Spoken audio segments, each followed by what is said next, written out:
Iayos lang natin yung posisyon ng kotse natin. Okay. Sige. Okay, stop. No. Balik nyo sa normal. Yan. So ngayon, tama na yung spacing mo, no? So kailan ka ba kakabig ng manobela para mapapunta dun sa likod niya? Ano po ba yung pinaka-reference mo? So yung tinuro ko pong salamin kanina,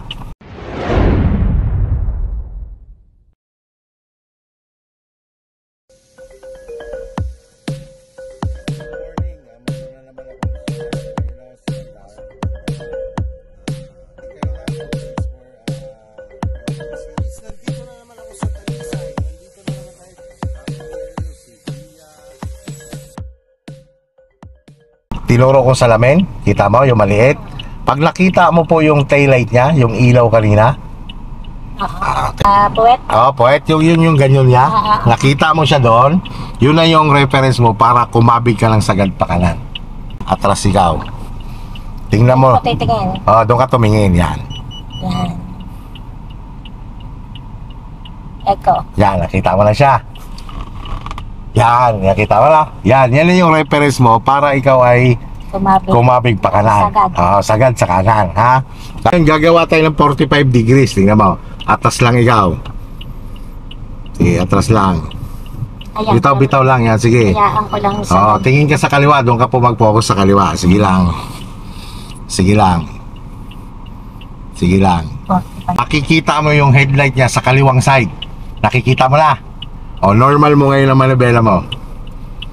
Okay, 1. Isa pa. And 2. Okay, atras. Sige. Atras lang. Okay. Okay, stop. Nakikita mo na yung taillight niya ulit dito. Yan, sagad ka naman sa kaliwa.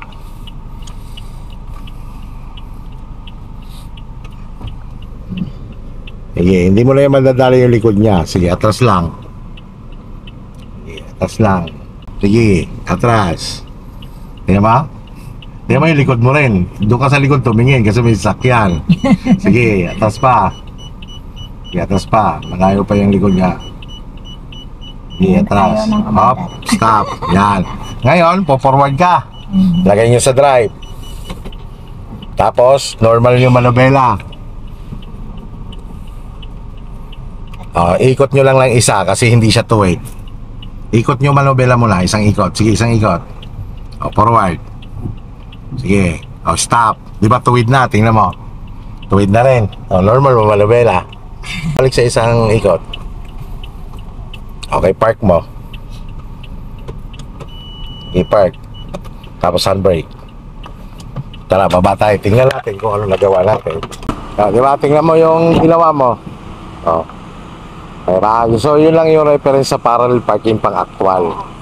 But minsan kasi situational ang sukat ng parallel, no?